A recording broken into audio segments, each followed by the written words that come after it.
Welcome to the second edition of Football or Futbol, where we talk about sports of all balls. I've got a very special guest with me today. He is the host of the other THS Pubcast, Trevor Ross Sharp, managing editor of The World. That means I manage the world, not the newspaper, the entire world. Yes, of course. And he is... Yeah, that's me. But So... Today we're going to be talking about everything since the start of the NFL new league year, because Trevor over here is a pretty big Raiders fan. the biggest, I would claim. Even though I'm a Chiefs fan, we still get along. Hate him, and all of his values, everything he stands for. I'm only here because I'm getting paid. He's lying. Okay. So we're going to go back and forth discussing some of our biggest moves of the offseason. Would you like to start, Trevor, since you're the guest? Sure. What would you like to start with? What do you feel like was one of the biggest moves? I think objectively, the biggest and most surprising move was Odell Beckham getting traded from the Giants to the Browns.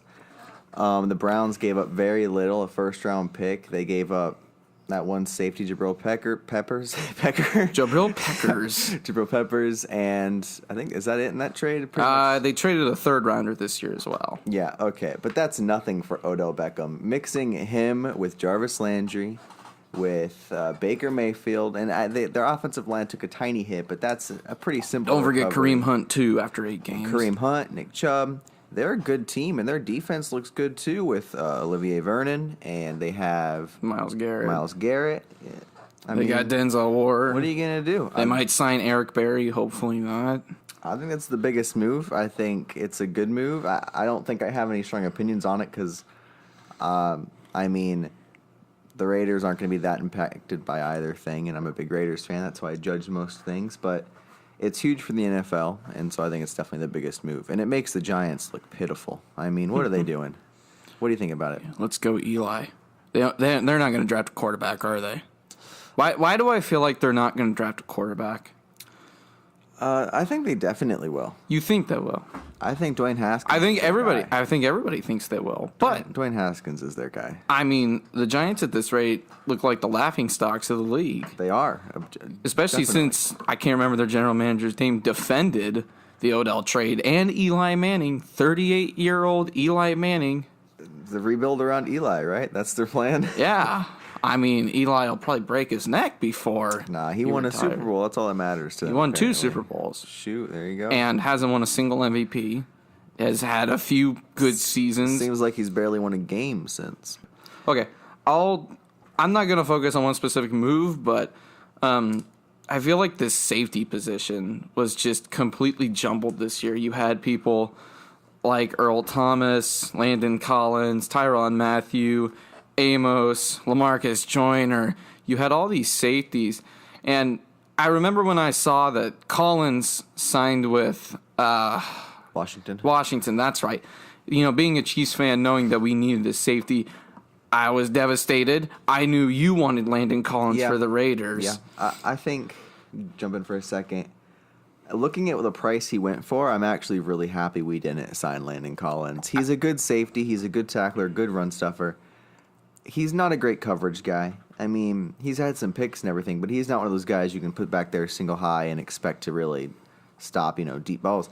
And so that's a lot of money to give up for a guy like that. But yeah, I think so too. He's a good safety. Just I don't know if he's that good of a safety. I think coming into this class, I wasn't sure that he was going to get the biggest contract overall, which overall he did get the biggest, but doesn't have the highest annual salary. That title goes to Tyrann Mathieu, who, being a Chiefs fan, I like the signing for sure. I think they had to go out there and get somebody as for a safety, and I like how Mathieu can move around all over the secondary. If he has to play corner, he can. But personally, I wanted Earl Thomas because he's just one of those really tough guys. He's got veteran leadership. I think the Tyrann Mathieu signing for the Chiefs will definitely benefit them. You're not worried about his injury past? At this rate, I feel like everybody on the Chiefs has an injury past. I feel like... But, you were kind of going to get that with Thomas, too, coming off that broken leg. It wasn't certain, but there's still kind of that, will he come back and be, Earl Thomas from a few years past, or will he be the Legion of Boom Earl Thomas? Do you know how old Tyrann Mathieu is right now? I think he's like 26. That's not bad. That's not bad. No, it's not bad. I thought the contract was a little big just for 3 years, but I don't know. I think the contract's fine if he can stay healthy. You know what I mean? But if he's going to have injury concerns in the future, in the next games, gets injured at all next year, that's a lot of money to give up for someone who's not going to be there. But if he can stay healthy, he's a game changer. Oh, for he sure. He can do everything. For sure, and especially in that weak Chiefs secondary because, let's get rid of everybody at this rate. They need someone like him. Released Eric Berry, let Steven Nelson walk, and I just thought that they signed Rashad Breeland yesterday, which, my goodness, they needed. They only got him 9 months later than they should have? He's all right. He'll be good, and I think they'll go out and probably draft a corner in the first or second round, get at least a pretty decent one. Yeah. And then Earl Thomas is signing. I thought the Ravens... seeing that he almost signed with the Chiefs on a 1-year deal... Yeah, no, he was really close. surprised me, and then the Ravens screwed the Chiefs and gave him a huge contract, which, good for him. He deserves it. Would you have been okay with the Chiefs giving him that money? I would have... I think it was 1 year, $15 million. For a 1-year prove-it deal... I feel like it would have been good for them. They wouldn't have signed him long-term by any means, but just getting him for a year, especially with the whole secondary for the Chiefs and the defense rebuilding, I feel like he would have been a good stepping stone for that. Overall, how do you feel about the Chiefs' free agency so far? I've got mixed feelings. I feel like, they started off with Carlos Hyde on a small contract. I thought that was kind of a, no-risk, high-reward deal. With him being the first or second running back with Damian Williams. I like the Tyrann Mathieu signing. I won't lie. I wanted a safety real bad. He's a good player. There are a few things I'm not happy with. I'm perfectly fine with them releasing Houston because he costs way too much cap. Yeah, and injury. By far, way too much cap with the uncertainty. The D Ford trade, I thought, I don't know. I thought it was okay. They kind of made up for it by signing Alex Okafor later, and it gives them another pass rusher. I don't know about the Eric Berry release. I feel like he's got so much questions around him because of... He wasn't playing, man. He wasn't playing. But I'm sure now he'll come back with the Cowboys or the Browns and have another all-pro year because that's just what he does. There you go. He's good when he's healthy. He's very good when he's healthy, and I feel like overall it might have been the right move, but I didn't agree with it, in my opinion, because I get that they had that guarantee that they had to pay him. I don't know. I think we'll have to see what happens with it. The Rashad Breeland signing, I thought they really had to do.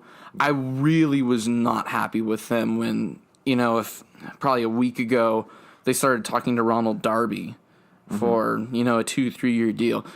I wanted Ronald Darby really bad. Because if he's healthy, he's one of the best corners in the league, I feel like.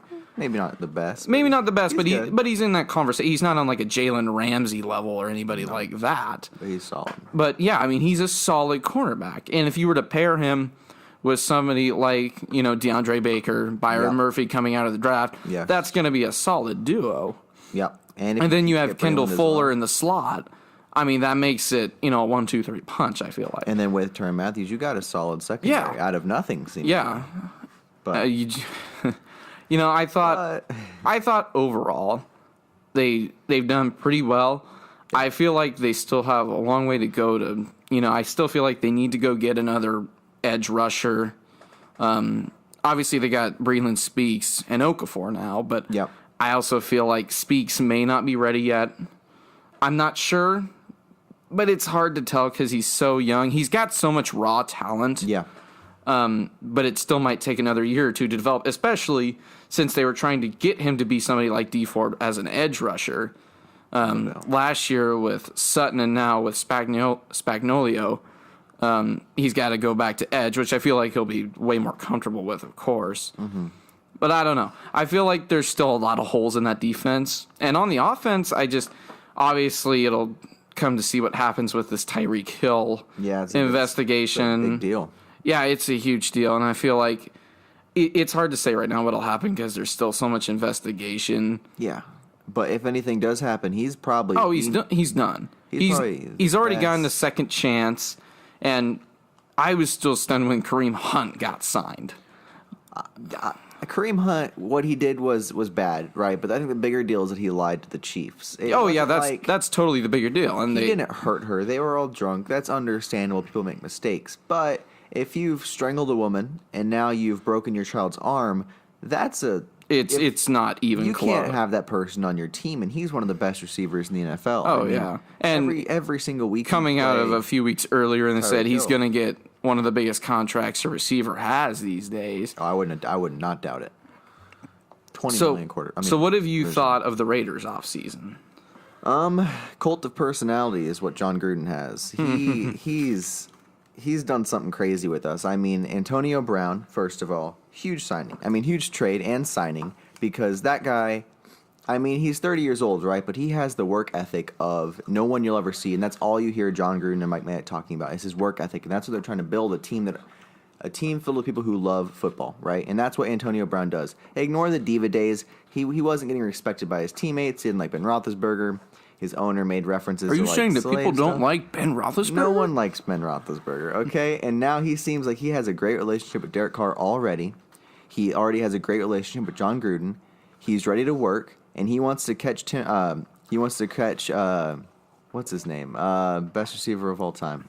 Oh, Jerry Rice? He wants to catch Jerry Rice and his receiving record. And, even if he doesn't, just having that goal in mind for someone's huge, right? Mm-hmm. And, I mean, we paid him, $15 million per year or something like that? That's nothing for an Antonio Brown. A lot of money. That's how much are you guys paying for Sammy Watkins? It's nothing. Too much. It's nothing for an Antonio Brown. He's going to change our offense. Then we signed Trent Brown almost seemingly as soon as free agency. I'll admit right now that's one of my favorite signings. He destroyed the Chiefs in playoffs. He destroyed the Chargers in the playoffs, and he did really good in the Super Bowl.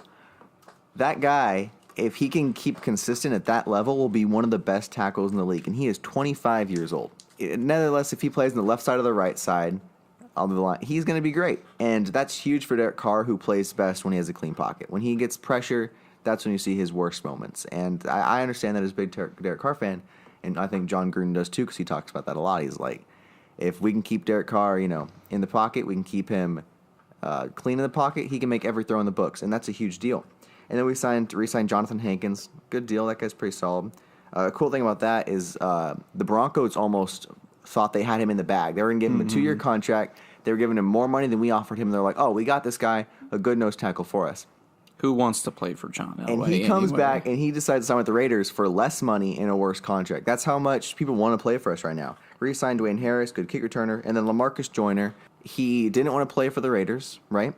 He didn't want to play in the East Coast. He wanted to go to the East Coast.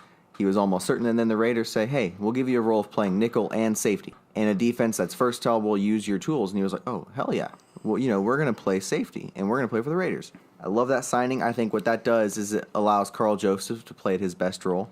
I think it'll allow us not to have Leon Hall playing for us. Well, are you saying that Leon Hall's too old? Honestly, he's very old, and he is too old, but he's pretty solid. But solid as a guy who can, tackle the running back, cover for 5 yards, nothing spectacular. LaMarcus Joyner, he can do that. J.J. Nelson's fast, and then Terrell Williams, I think probably our second best signing. I thought that was a really good signing for you guys. Antonio Bryant. Antonio Bryant? Antonio Brown. I mean, he was in the NFL for a little while. Terrell Williams, he's fast. He's already had a 1,000-yard season. And he's played his best when he's not the number one receiver, when he has someone else who's taking all the attention. And so if we can have him on the outside running verts, with his 4.4 speed, with Antonio Brown taking all the attention, who knows? And Derek Carr can make those throws, and he's a big body. And I think that's a huge deal for us. And overall, I love our free agency. I mean, I can go into details all day, but none of our signings have been bad yet, I don't think. So I've got a question for you. Yeah. With the Raiders having as much draft capital as they have this year, yes, sir. You've heard the rumors Gruden likes Murray. Mm-hmm.